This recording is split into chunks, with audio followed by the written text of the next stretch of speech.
Fast, focused, and fearless. Here's everything you need to know as you jumpstart your day. I am Diego Castro. Pag-asa officially declares the onset of El Nino in the Philippines, while the Weather Bureau said that the country has yet to feel the full effects of the phenomenon. Areas like Isabela and Tarlac have already been experiencing dry conditions in the past 2 months, with the average rainfall significantly below normal levels, while Apayao, Cagayan, and Kalinga have been facing a dry spell for 3 consecutive months. Pag-asa estimates that the rainfall deficit in these areas ranges from 20 to 60% below normal.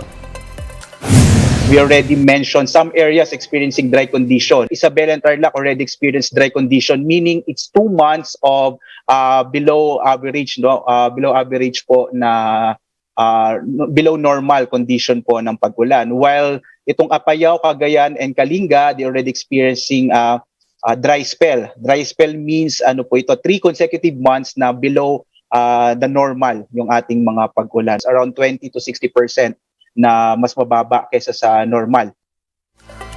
Meanwhile, Pag-asa expects above normal rains over western Luzon as El Nino enhances the southwest monsoon or habagat.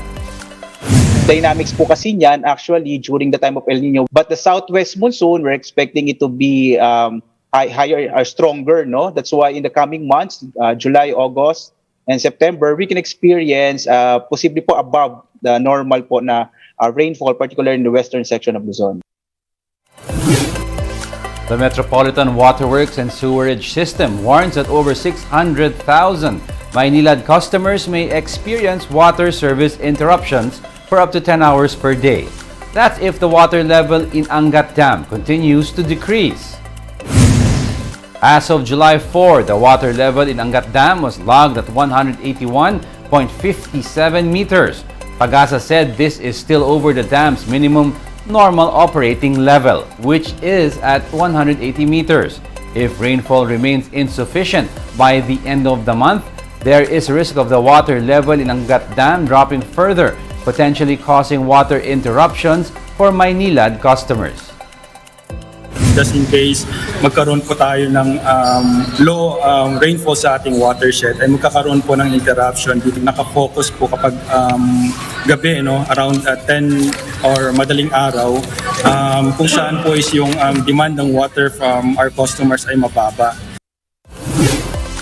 The Health Department says the state of public health emergency due to COVID-19 is now de facto lifted.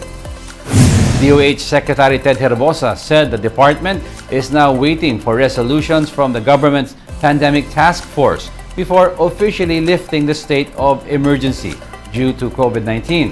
The World Health Organization also previously removed COVID-19 from the list of public health emergencies of international concern. Herbosa added that doctors also consider COVID-19 as just another respiratory illness. He also attributed the improving situation to vaccination. We'll be back with more stories after the break. Keep it here on One News.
You're still watching One News Now. I'm Diego Castro.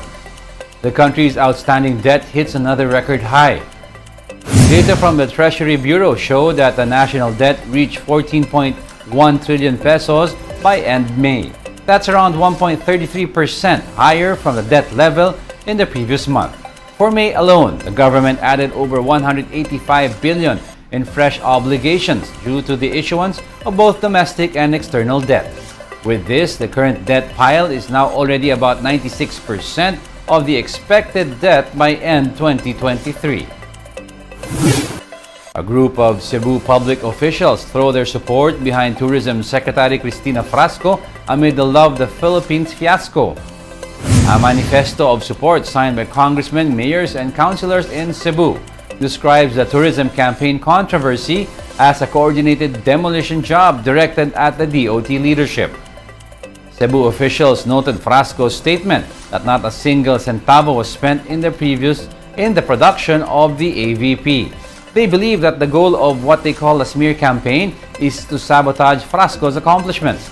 The Cebu officials add that the barrage of criticism on social media is aimed not at the DOT nor the ad agency, but at Secretary Frasco herself. They claim this was perhaps done to sway the trust and confidence of President Marcos on Frasco.